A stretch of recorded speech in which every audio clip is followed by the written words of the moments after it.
주께서 돌아서서 베드로를 보셨습니다. 베드로는 주께서 오늘 닭이 울기 전에 내가 나를 3번이나 모른다고 부인할 것이다 라고 하셨던 말씀이 기억났습니다. 그래서 베드로는 밖으로 나가서 몹시 울었습니다. 우리 가슴에 손을 얹고 신앙을 고백하고 말씀을 나누겠습니다. 제가 먼저 고백하겠습니다. 하나님은 나를 사랑하십니다. 나는 그 사랑 안에 있습니다. 하나님은 오늘 나에게 말씀하실 것입니다. 그 말씀에 능력이 있습니다. 그 말씀에 생명이 있습니다. 나의 마음을 하나님께 열겠습니다. 나의 생각을 주님께 집중합니다. 들은 만큼 변합니다. 들은 만큼 행복해집니다. 오늘 주제는 여호와여 실패의 순간 나를 돕는 자가 되소서라는 주제를 가지고 나누려고 합니다. 우리는 살아가면서 정말 수없는 실패와 절망을 경험해 갑니다. 매일매일의 삶이 그런 것 같아요. 가정에서도 그러고 직장에서도 그러고 개인적인 삶도 그러고 경제적으로 그렇고 관계적으로 그렇고 우리가 가장 사랑하고 아끼는 가정에서도 그런 일이 생기기 시작하고 또 직장에서도 수없이 실패하기도 하고 낙심하기도 하고 절망하기도 합니다. 그럴 때마다 우리는 하나님의 이름을 부릅니다. 그리고 기도합니다. 주여 나를 도와주옵소서. 그런데 그럴 때에 우리가 정말 실패하고 낙심할 때 주님은 우리를 돕는 분이 되시는가? 이 질문에 대해서 어떤 분들은 용감하게 그렇습니다 라고 대답할 수 있겠지만은 아마 적지 않은 분들이 참 답하기가 쉽지 않다 라는 생각이 들지 않을까 싶습니다. 우리가 실패하는 순간 하나님은 우리의 도움이 되시는가? 이에 대한 성경적인 답은 그렇다이죠. 왜냐하면 성경에 나타난 하나님이 그런 분이시기 때문에 그렇죠. 근데 문제는 나에게도 그러시냐라는 게 문제입니다. 성경의 하나님은 어려움 가운데 있고 실패 가운데 있을 때 정말 돕고 회복시키고 살리시는 하나님이신데 그분이 나에게도 그러신가? 그분이 정말 나에게도 그런 하나님이 되시는가? 이제 이 질문이 우리에게 참 어렵습니다. 만약 우리가 이런 질문 앞에 참으로 나에게도 그러하다라고 고백할 수 있다면 우리는 기꺼이 망설임 없이 말할 수 있습니다. 내가 실패했을 때 주님은 나의 도움이 되시고 내가 낙심했을 때 주님은 나의 도움이 되십니다. 이렇게 말할 수 있겠죠. 오늘 이제 그 주제를 가지고 주 앞에 서려고 합니다. 우리가 실패하는 순간 주님은 나를 돕는 분이 되실까? 그분이 나의 하나님이 되실 수 있을까? 그리고 그를 위해서 혹시 내게 필요한 신앙의 태도가 있다면 그런 태도는 어떤 것일까? 또 나를 도우신다 그러면 어떤 모양으로 내게 오시는 것이고 어떻게 돕는 것이고 또 어떻게 회복시켜 가시는 것일까? 이런저런 질문들을 가지고 오늘 주 앞에 서려고 합니다. 그리고 붙잡는 말씀은 누가복음 22장 61절과 62절 너무 잘 아는 사건의 한가운데 있는 말씀인데 누가복음 22장 61절과 62절을 개역 개정으로 한번 읽어보려고 합니다. 제가 61절 읽겠습니다. 주께서 돌이켜 베드로를 보시니 베드로가 주의 말씀 곧 오늘 닭 울기 전에 네가 3번 나를 부인하리라 하심이 생각나서 밖에 나가서 심히 통곡하니라. 십자가를 앞두시고 주님께서는 대제사장들이 보낸 사람들에게 붙잡혀 가셨습니다. 그리고 그 뒤를 베드로가 사실 쫓아갔죠. 그리고 그도 대제사장의 집들 안까지 들어가게 됐습니다. 그런데 그곳에서 그는 일생일대의 실패, 일생일대의 절망을 경험하게 됐습니다. 움츠러들면서 그 자리에 서 있는데 한 여종이 와서 물었습니다. 너도 나사렛 예수와 함께 있었도다. 이게 이제 시작이었죠. 3번의 질문, 3번의 부인. 그는 계속해서 예수를 모른다고 부인했습니다. 그 뒤에 새벽닭이 울었고 베드로는 문 밖으로 뛰쳐나가서 절망하면서 쓰러져서 통곡했는데 아마도 이 시간, 이 경험 베드로의 삶에서 결코 잊을 수 없는 최고의 실패의 시간이었고 최고의 절망의 기억이었을 것이다 여겨집니다. 물론 이 실패는 훗날 주께서 다시 오셔서 그 이름을 부르시면서 사명의 자료로 변화되었지만 이 실패의 기억은 베드로의 삶 가운데 정말 잊지 못할 시간이었을 겁니다. 이 말씀을 바탕으로 하여서 실패의 순간 우리를 도우시는 하나님, 그분은 어떤 분이실까, 어떻게 일하실까 나눠보려고 합니다. 실패의 순간 우리를 도우시는 하나님, 첫 번째는 베드로는 실패의 그 순간 주의 말씀이 생각났다라는 겁니다. 우리가 잘 아는 말씀의 내용이기 때문에 길게 설명을 안 해도 될 것 같아요. 베드로는 완전히 무너졌죠. 그렇게 당당했던 믿음은 연약했습니다. 자기 생명이 위험해질 수 있다는 실제적인 위협 앞에서, 두려움 앞에서 3번이나 예수를 부인했는데, 부인할 때마다 강도가 점점 더 세졌습니다. 처음에는 그냥 부인했습니다. 나는 네가 무슨 말 하는지 모르겠다 그랬지만, 2번째에는 맹세하면서 부인하죠. 나는 그 사람 모른다. 3번째에는 저주하고 맹세하면서 부인합니다. 나는 그 사람 모른다. 그리고 새벽닭이 울었는데, 매우 짧게 보이는 시간이지만 짧은 시간은 아니었습니다. 깊은 밤에 있었던 이 사건들을 한번 생각해 보시길 바랍니다. 그리고 그때 베드로의 마음이 어땠을까 한번 잠깐 느껴보시기를 바랍니다. 새벽에 오는 때였으니까 아주 추운 살살한 날씨였고, 여기저기 불이 펴 있었습니다만 짙은 어둠의 밤이었고, 묘한 기운이 대제사장의 집들을 덮고 있었을 겁니다. 베드로의 마음 가운데 휘몰아치는 두려움과 공포, 그리고 그 여종들의 질문에 대해서 본능적으로 입에서 튀어나오는 저주와 맹세, 그리고 부인, 그리고 그런 자신을 바라보면서 느끼는 베드로 자신의 절망감, 이런 낭패, 실패, 이런 마음들을 한번 느끼고 생각해 보시길 바랍니다. 그는 3번이나 부인했다 그랬는데, 유대인들에게 3이라는 숫자는 3번을 의미하기도 하지만 그 숫자가 하나님의 숫자이니까 묘한 느낌을 줍니다. 그는 부인하고 또 부인합니다, 하나님을. 그리고 부인할수록 무너지는 것은 사실은 베드로 자신이었죠. 맹세하고 저주하면서 예수를 모른다 그랬는데, 도대체 무엇을 맹세하고 무엇을 저주했을까? 오직 한 가지 생각밖에 없었죠. 살기 위해서. 사실 그도 무슨 말 하는지 몰랐을 겁니다. 3번의 부인 후에 새벽닭이 울어댔습니다. 그리고 그 순간 성경은 뭐라고 말하냐면, 주님께서 몇 시간 전에 그에게 하셨던 말씀이 생각났다, 이렇게 말을 합니다. 이게 무슨 말씀이었는지 마태복음 26장 31절부터 35절을 개역개정으로 한번 보려고 합니다. 제가 31절 읽겠습니다. 그때 예수께서 제자들에게 이르시되, 오늘 밤에 너희가 다 나를 버리리라. 기록된 바 내가 목자를 치리니 양의 떼가 흩어지리라 하였느니라. 그러나 내가 살아난 후에 너희보다 먼저 갈릴리로 가리라. 베드로가 대답해 이르되, 모두 주를 버릴지라도 나는 결코 버리지 않겠나이다.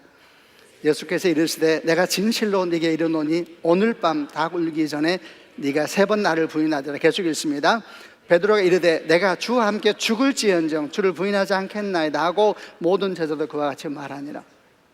오늘 밤 너희가 다 나를 버릴 것이다. 그러자 베드로가 정말 당당하게 말합니다. 모두 주를 버릴지라도 나는 결코 버리지 않겠습니다. 다시 주께서 말씀했습니다. 내가 진실로 네게 이르는데 오늘 밤 닭 울기 전에 네가 3번 나를 부인하리라. 아마 더 큰 소리로 베드로를 말했을 겁니다. 내가 주와 함께 죽을지언정 주를 부인하지 않겠나이다.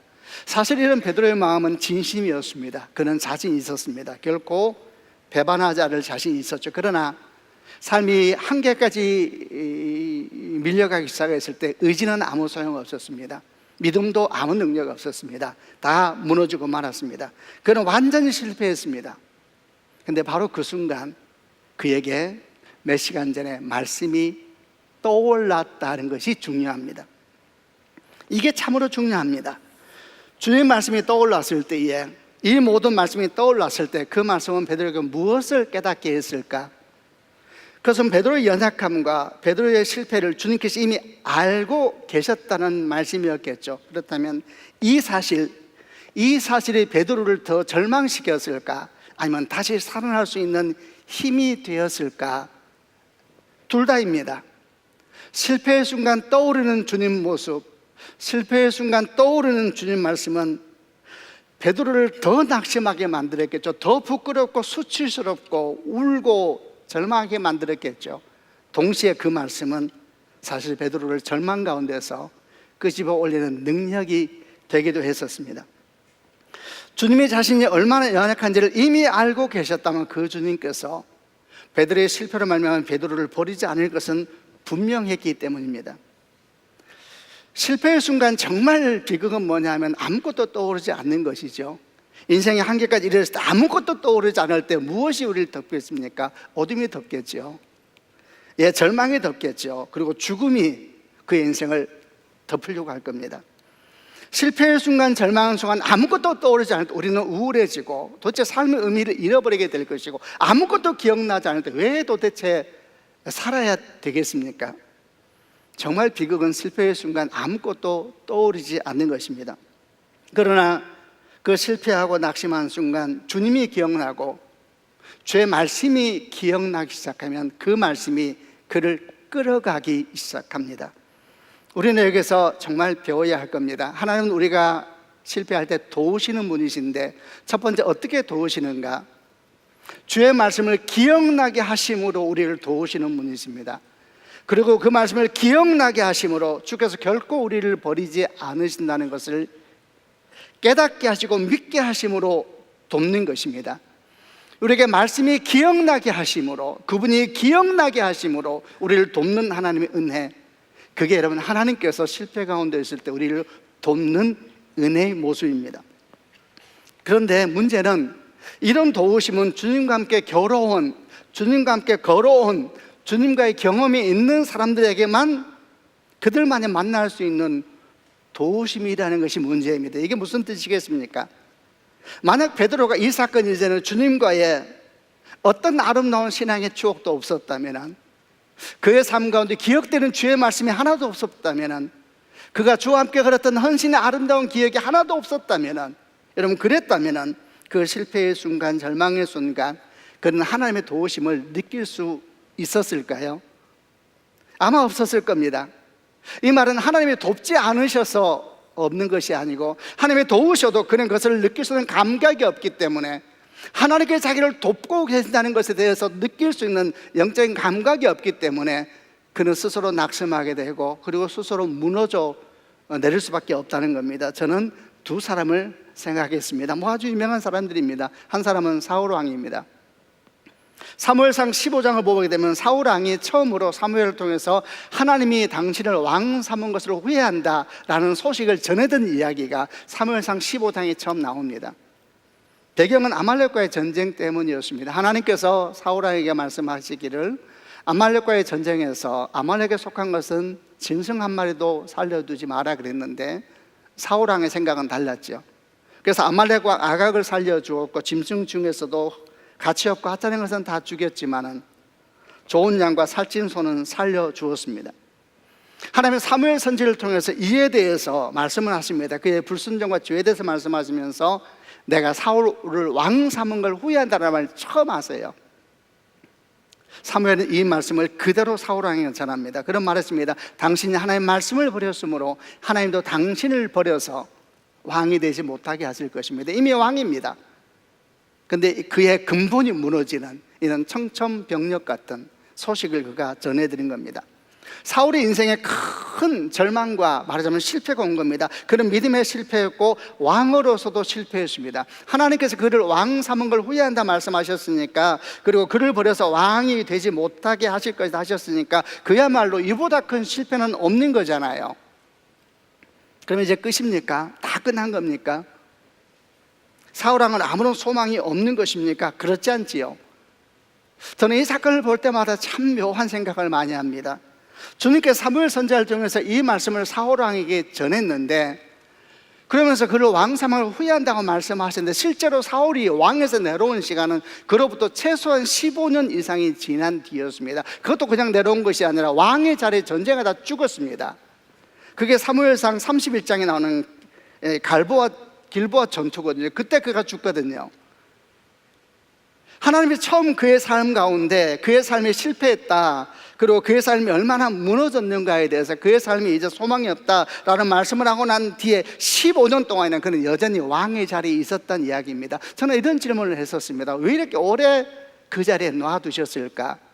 강제로 끌어내리면 되는 거 아닌가? 하루아침에 생명을 거두가시면 되는 거 아닌가? 도대체 왜 이렇게 긴 시간 동안 사울은 여전히 왕으로 그 자리에 있는 것일까? 저는 이 모든 상황을 이렇게 받아들였습니다. 하나님은 여전히 사울 왕이 돌아오기를 기다리고 계셨구나. 사실은 하나님의 사무엘 선지자를 통하여 사울 왕에게 내가 너를 왕 삼은 걸 후회한다라는 슬픔의 마음을 전했을 때, 그것은 사실은 패배의 메시지만은 아니었습니다. 다른 면으로 보면 그가 돌아오기 원한다는 부르심의 메시지가 아니었을까요? 그게 아니라 왜 그런 얘기를 합니까? 여러분은 누군가가 도무지 마음에 들지 않을 때 그런 얘기 합니까? 저는 안 합니다. 조용히 없애지요. 하나님도 조용히 처리하면 되는 거예요. 그런데 왜 그런 말을 하고 그 긴 시간을 함께 걸어가셨을까? 저는 사무엘의 메시지 속에 있는 하나님의 마음을 생각해 봅니다. 그것은 부르심입니다. 다시 돌아오기를 원하는 하나님의 부르심의 메시지였죠. 하나님의 말씀은 가만히 붙들고 씨름해 보면 묘한 것이 보입니다. 당장 눈에 보이는 말씀 뒤에 더 비밀스러운 말씀이 숨겨져서 움켜쥐면서 마치 발견되어지길 원하는 것처럼 계시는 주의 음성을 들을 때가 있습니다. 사울 왕이 돌아오기 원하는 메시지였죠. 만약에 사울 왕이 사무엘의 말씀을 전해 듣고 진심으로 하나님 앞에 엎드렸다면, 주여 나의 돕는 자가 되소서, 나는 왕으로 실패하였고 나는 하나님의 사랑으로 실패하였습니다. 주여 이 실패의 시간 나를 다시 도와주셔서 나를 살려주십시오, 엎드려 울었다면 어떻게 됐을까? 주님은 분명히 기쁨으로 그를 살리셨을 것입니다. 항상 주님은 그러셨습니다. 에스겔 33장 11절에 우리에게 말씀하신 것처럼 그랬습니다. 에스겔 33장 11절을 개역개정으로 한번 같이 읽어보겠습니다. 시작. 너는 그들에게 말하라. 주 여호와의 말씀이니라. 나의 삶을 두고 맹세하노니 나는 악인이 죽는 것을 기뻐하지 아니하고 악인이 그의 길에서 돌이켜 떠나 사는 것을 기뻐하노라. 이스라엘 족속아 돌이키고 돌이키라. 너희 악한 길에서 떠나라. 어찌 죽고자 하느냐 하셨다 하라. 이게 하나님의 마음입니다. 만약에 사울 왕이 하나님이 보이는 메시지, 그 말씀은 절망이면서 사실은 희망이었거든요. 그 말씀을 그가 분별할 능력만 있었다면, 그리고 주 앞에 나아가서 엎드렸다면 그의 실패의 자리는 그가 도우시는 하나님이 누군지를 만나는 하나님의 은혜의 자리가 됐을 겁니다. 그럼 왜 사울 왕은 그 하나님의 부르심 메시지를 파악할 수 없었을까? 왜냐하면 사실 그는 진심으로 하나님의 말씀에 관심이 없는 사람이었거든요. 여러분, 성경을 아무리 보아도 사울 왕은 평생 단 한 번도 하나님을 나의 하나님이라 부른 적이 없는 사람이었습니다. 단 한 번도 사울 왕은 하나님을 나의 하나님이라 부르지 않았습니다. 그에 비해 다윗은 치명적인 범죄했을 때도 울면서 나의 하나님이라 불렀습니다. 완전히 다르죠. 사울 왕이 가지고 있는 하나님에 대한 이해는 사무엘상 15장에 처음 그가 하나님으로부터 내가 널 왕삼을 후회한다라는 말씀을 듣고 난 뒤에 사무엘 선지자에게 나를 도와서 하나님께 예배하게 해달라 하면서 무슨 표현을 쓴 표현이 나오는데, 그때 이렇게 말합니다. 사무엘 선지자에게 당신의 하나님께 내가 가서 예배하게 해달라, 이렇게 말합니다. 사무엘에게 하나님은 절대 타인이었죠. 예배의 대상, 높고 높은 곳에 계신 분, 한 번도 나의 하나님이 되지 않으셨던 그분. 여러분, 하나님이 나의 하나님이 되지 않는 사람, 그 사람은 실패의 순간 하나님이 도우셔도 그 도우심을 깨닫지 못하고, 그리고 스스로 낙심하고 주저앉아 버리고 마는 겁니다. 하나님은 나의 도움이 되시는가? 성경적인 대답이 내 한 생의 사건이 되기 위해 첫 번째 우리에게 필요한 신앙의 태도는, 여러분, 하나님이 여러분이 하나님이 되시는 축복이 있기를 바랍니다. 여러분이 하나님이 되십시오. 여러분이 하나님이 되셔야 됩니다. 그럴 때 실패의 순간, 낙심의 순간, 하나님의 도우심을 구할 때 들려오는 주의 음성, 그 음성은 여러분을 낙심시키는 것이 아니라 다시 일으키는 생명의 음성으로 임하게 될 줄로 믿습니다. 아주 비슷한 영적인 궤도를 가진 사람이 가룟 유다였습니다. 저는 가룟 유다를 볼 때마다 참 비슷하다 생각을 합니다.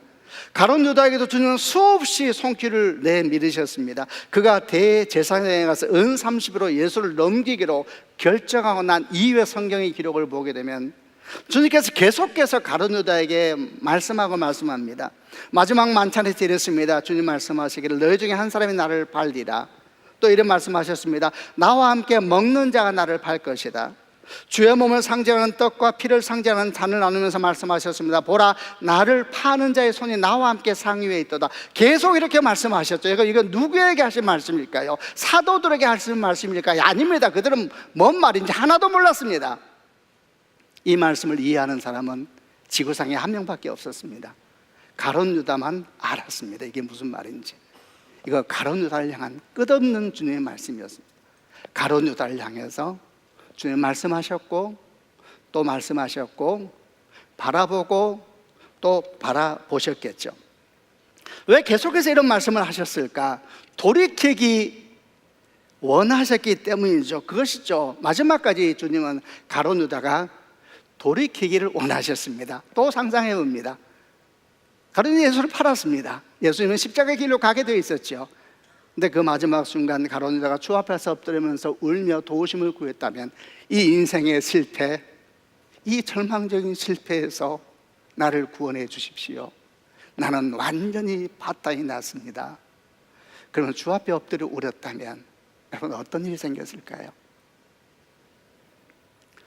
가룟 유다는 예수님을 팔고 난 뒤에 예수님의 정죄당하는 걸 보고 뭐가 잘못됐다 느꼈습니다. 그래서 은 30을 다시 대제사장들에게 가지고 가서 주려고 했죠. 그러나 그들은 받지 않고 말했습니다. 우리가 무슨 상관이냐, 네가 당해라. 그는 은 30을 성소의 마당에 집어 던져버리고 나와서 스스로 목매어 주겠다 그랬습니다. 마지막 순간 가룟 유다에게는 무엇이 생각났을까? 하나도 없었습니다. 아무것도 생각나지 않을 때 삶은 의미가 없지 않습니까? 아무도 생각나는 사람이 없을 때, 아무런 말씀이 떠오르지 않을 때 도대체 살아야 될 이유를 찾지 못했겠지요. 아무것도 기억나는 말씀이 없었습니다. 주님이 그에게 아무 말씀도 하지 않으셨던가? 주님이 그에게 아무 눈빛도 주지 않으셨던가?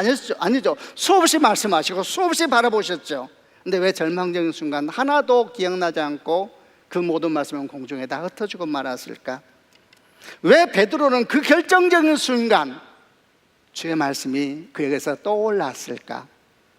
왜 가룟 유다는 그 결정적인 순간 아무것도 그에게서 나타나지 않았을까? 같습니다.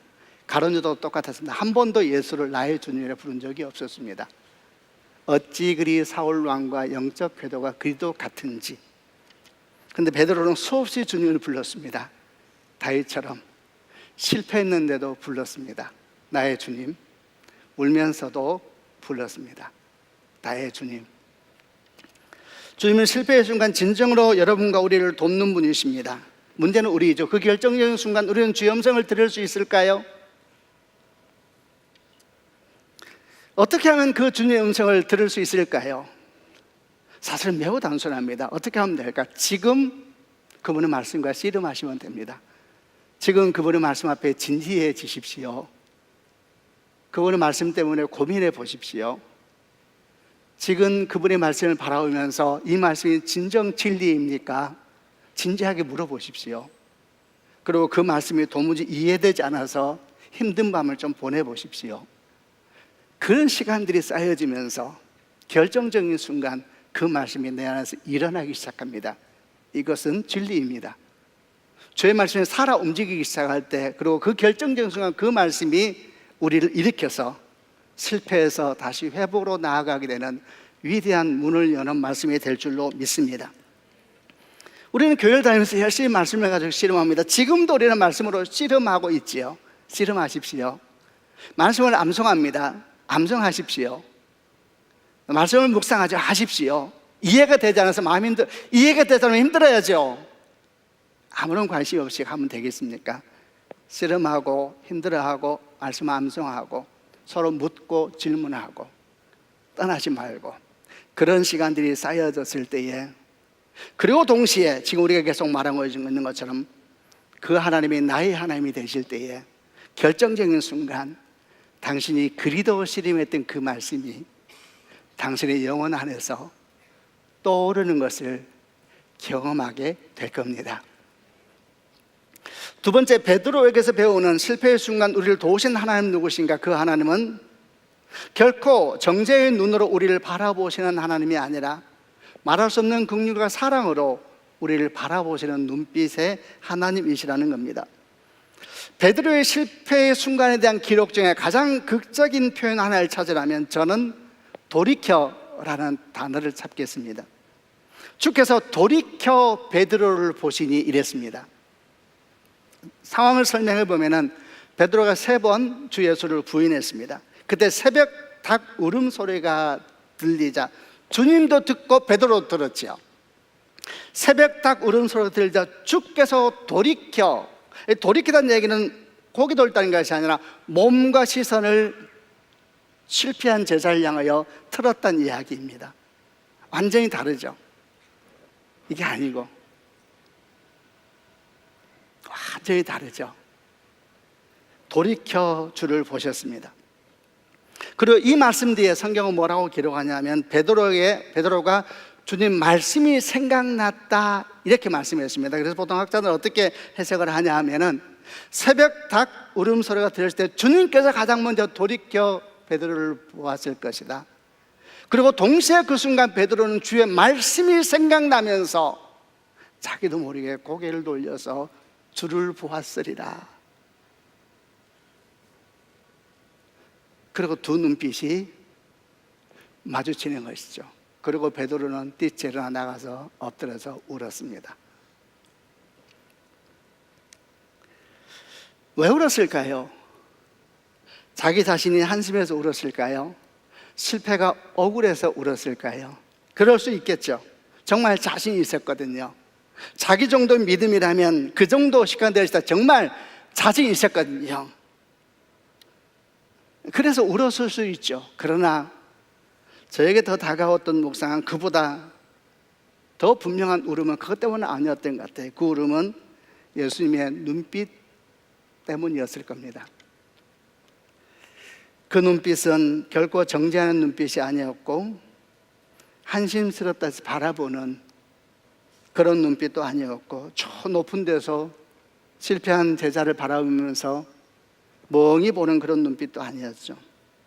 이미 제자와 함께 제자 곁에 와 계신 그 주님, 이미 모든 걸 용서하시고 용서를 넘어 절망하고 실패한 베드로가 다시 일어나길 원하시는 그 응원과 사랑과 믿음의 눈빛이었을 것입니다.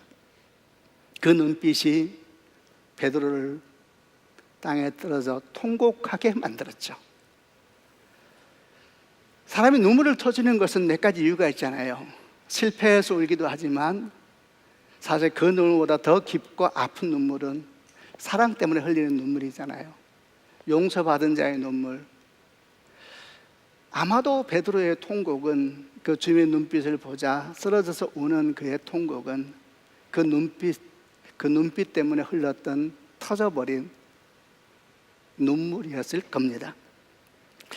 저는 베드로를 생각할 때마다 이런 생각을 많이 하곤 합니다. 사실 가룟 유다나 베드로는 평면적으로 비교하면 큰 차이가 없습니다. 은 30에 예수를 판 사람이나 자기 살겠다고 저주하고 맹세하면서 예수를 부인한 사람이나 뭘 그리 큰 차이가 있었을까? 근데 왜 두 사람은 결정적인 순간 차이를 보였을까? 저는 특별히 눈빛과 관련돼서 이렇게 묵상을 합니다. 베드로는 그 마지막 순간 예수를 향하여 고개를 돌렸고 그 눈빛을 보았다. 그러나 가룟 유다는 끝내 고개를 돌리지 않았고 그 눈빛도 보지 못했다. 예수의 눈빛을 본 순간 그 눈빛이 그를 살렸다. 이 눈빛은 무엇을 의미합니까? 마지막 순간, 실패의 순간 우리가 다시 일어나기 위해서 우리에게 필요한 건 뭘까? 우리도 고개를 돌려서 그 눈빛을 보아야 되죠. 여러분 우선 축복합니다. 다 살다 보면 이런 일 저런 일이 있잖아요. 그 모든 순간 고개를 돌려 주님을 보는 성도가 되시기를 바라고 그분의 눈빛을 맞이하는 성도가 되기를 주님의 이름으로 축원합니다. 우리가 고개를 들려 그분을 볼 수만 있다면 우리는 그때 알게 될 겁니다. 이미 주님은 나를 향해서 온몸을 돌리고 계신다는 것을. 그리고 내 삶의 자리, 실패의 자리에 그분이 바라보는 분으로 계시는 것이 아니라 돌이켜 이미 나와 함께 계시다는 사실을 알게 될 겁니다. 그러면 모든 것은 변하죠. 홀로 있을 때 실패의 자리였지만 주님께서 그 자리에 함께 계시다는 걸 안 순간 그 자리는 완전히 성격이 바뀌어 버리지 않습니까? 예수께서 계시는 순간 실패의 자리는 더 이상 실패의 자리가 아니지 않습니까? 그것을 언제 합니까? 고개를 열려 그분의 눈빛을 마주칠 때 아는 것입니다. 그러므로 우리에게 필요한 것은 실패의 순간 고개를 돌려 그분의 눈빛을 마주하는 성도가 되고 그런 영성을 가지는 사람이 되어야 하는 겁니다. 근데 여러분 눈빛을 마주한다는 것은 뭡니까? 누가 눈빛을 마주칠 수 있습니까? 여러분 눈빛을 마주한다는 것은 쉬운 일이 아닙니다. 여러분은 누구를 만났을 때 눈빛을 지그치 마주보면서 앉아있는 거 괜찮습니까? 저는 지금 여러분 눈빛을 안 보고 있습니다. 공중을 보고 있죠. 눈빛을 본다는 말처럼 친밀한 언어는 없습니다. 여러분 누구를 보면서 그 눈빛을 보면서 아무 말이 없어도 한없이 행복한 여러분 기억이 다 있으실 겁니다. 저도 그렇습니다. 눈빛을 보는데 아무 말이 필요 없습니다. 말할 수 없는 친밀함, 그 안에 내가 있고 내가 그 안에 있는, 여러분 그 친밀함이 눈빛과 눈빛이 마주하는 만남 아닙니까? 말이 필요가 없잖아요. 눈빛은 친밀함입니다. 아무나 눈빛을 마주하지 않습니다. 누가 눈빛을 마주하기 원합니까? 친밀한 사람들이 눈빛을 맞이할 수 있습니다.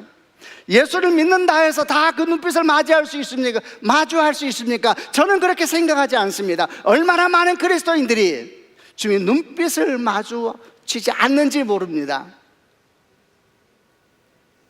눈빛을 마주해야 됩니다. 어떻게 해야지 그 눈빛을 맞이할 수 있습니까? 그분하고 친밀해지셔야 됩니다.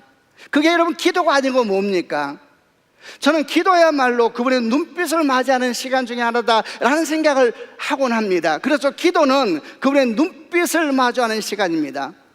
저는 새벽 기도를 할 때마다 새벽 기도하는 성도들에게 이런 축복이 말씀합니다. 오늘 하루 주님과 함께 걸어가는 하루가 되길 바랍니다. 무슨 일이 있을 때든지 잠시 그곳에 서서 단 1분만이라도 그분을 바라보시길 바랍니다. 이렇게 이야기를 합니다. 단 1분, 아니 10초만이라도 삶이 번잡하고 힘들 때마다 잠깐 멈춰서서 그분을 바라보시길 바랍니다. 그분을 바라보는 건 어떻게 바라보는 겁니까?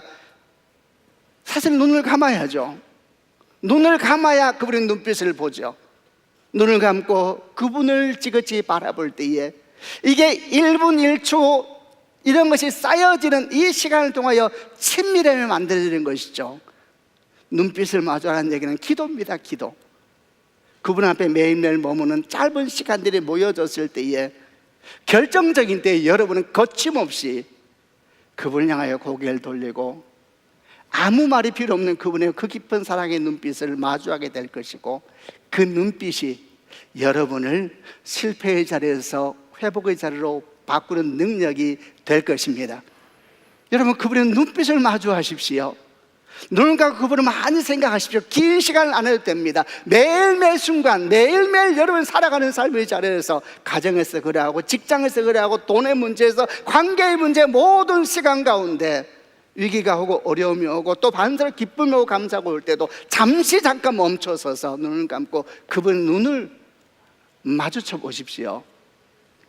이런 만남들, 이런 기도들이 쌓이기 시작하면서 우리는 친밀해지기 시작하고, 그리고 결정적인 때에 우리는 고개를 들고 주님의 눈빛을 마주하면서 그분이 이미 내 안에 계시다는 것, 내가 실패하고 무너진 자리에 이미 와 계시다는 사실을 보게 될 겁니다. 그러면 모든 것은 바뀝니다.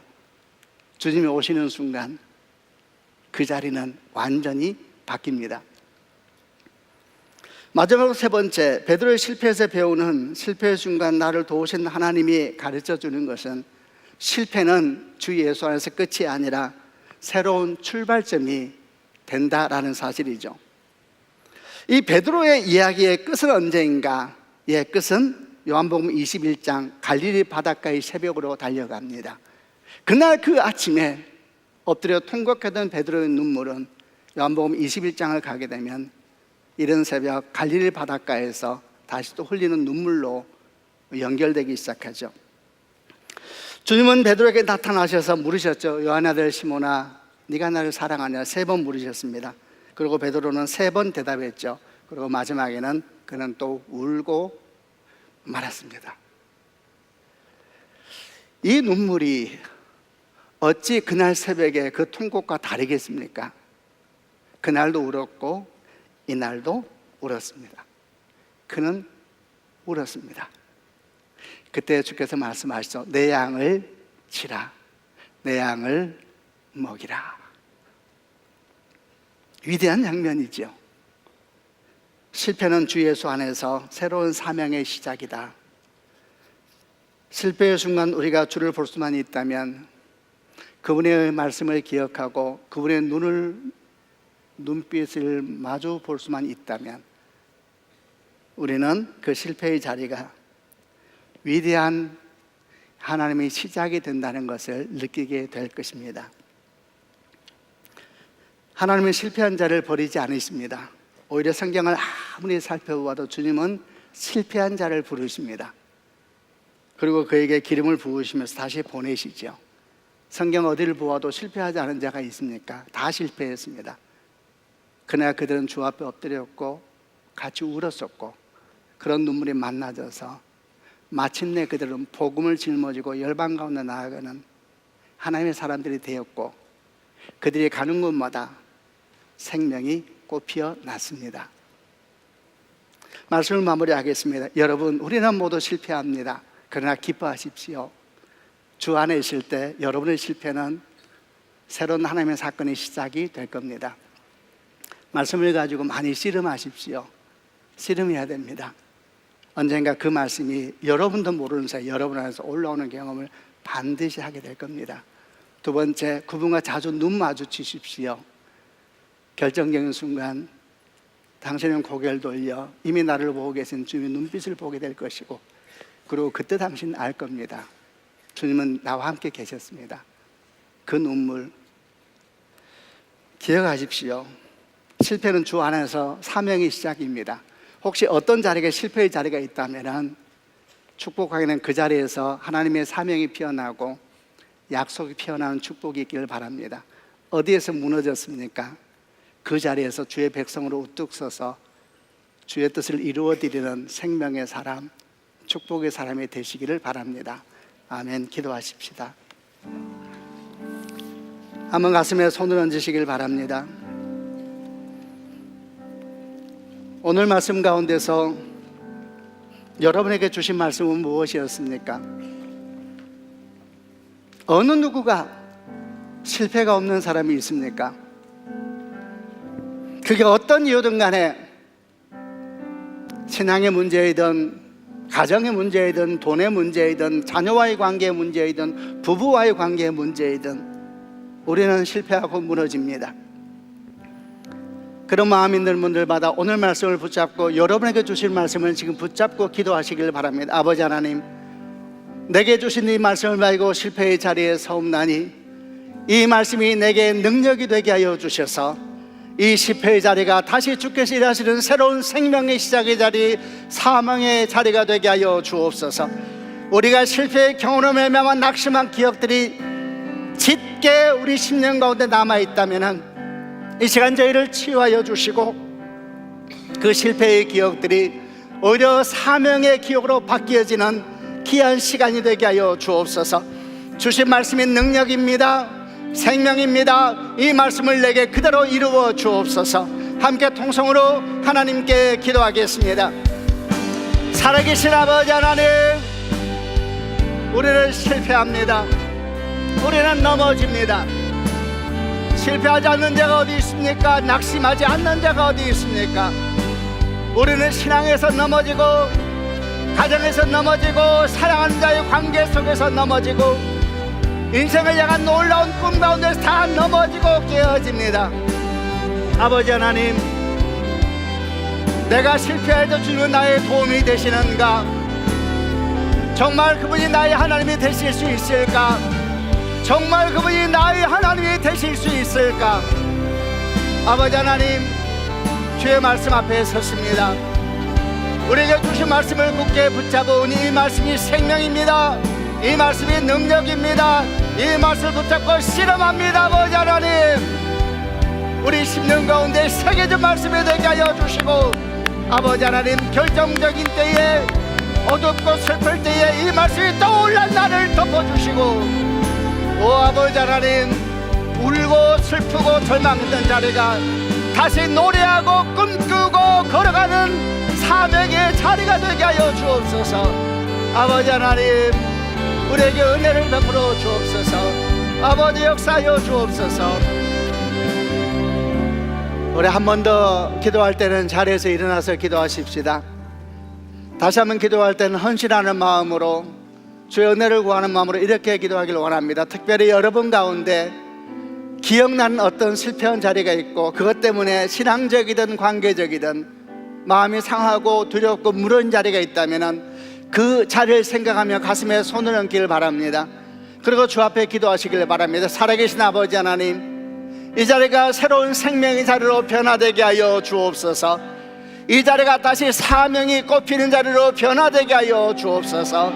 이 자리가 오직 나만이 만난 하나님과의 특별한 만남에 있는 하나님의 사건의 자리로 변화되게 하여 주옵소서. 어둠이 따라가게 하여 주시고 우울함이 따라가게 하여 주시고 하나님 눈물이 따라가게 하여 주시고 감사와 기쁨이 춤추는 하나님 그런 자리로 회복되게 하여 주옵소서. 그 자리를 주 앞에 내어드리며 우리 한번 하나님께 고백하며 기도하겠습니다.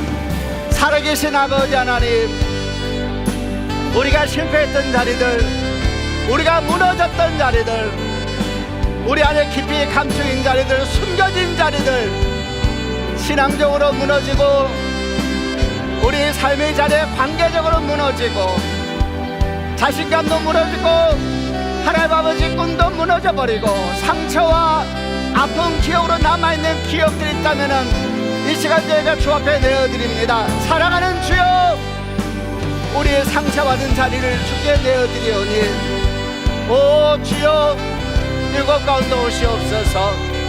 예수께서 돌이켜 보셨다 그랬습니다. 몸을 돌리고 그 한가운데 주님이 계셨습니다. 아버지 하나님 오시옵소서. 치유하여 주소서. 치유하여 주소서. 그곳에 다시 노래가 울려 퍼지게 하여 주시고 그곳에 다시 감사가 일어나게 하여 주시고 그곳에 다시 꿈이 피어나게 하여 주시고 그곳에서 다시 떨쳐 일어나도록 오 주여 은혜를 베풀어 주옵소서. 아버지 역사하여 주옵소서. 하나님 아버지, 그 처절한 실패의 순간 무너져 울고 있는 베드로를 생각하며 그 눈물을 우리도 주 앞에서 함께 흘립니다. 주여, 우리 삶에도 무너진 자리가 있고 깨어진 자리가 있고 실패의 자리가 있습니다. 이 시간 주의 말씀을 따라 그 모든 자리를 주 앞에 내어드리오니 하나님의 이 자리가 새로운 사명의 자리로 변화되게 하여 주시고 기쁨의 자리로 변화되게 하여 주옵소서. 감춰놓고 숨겨놓은 자리에 있던 빛 가운데 드러내오니 사랑하는 주여, 다시 노래가 울려 퍼지게 하여 주시고 기억할 때마다 생각할 때마다 두려움과 어둠이 아니라 설명할 수 없는 감사와 평화가 흐르는 그런 자리가 되게 하여 주옵소서. 주님을 찬양합니다. 예수 그리스도 이름으로 기도합니다. 아멘.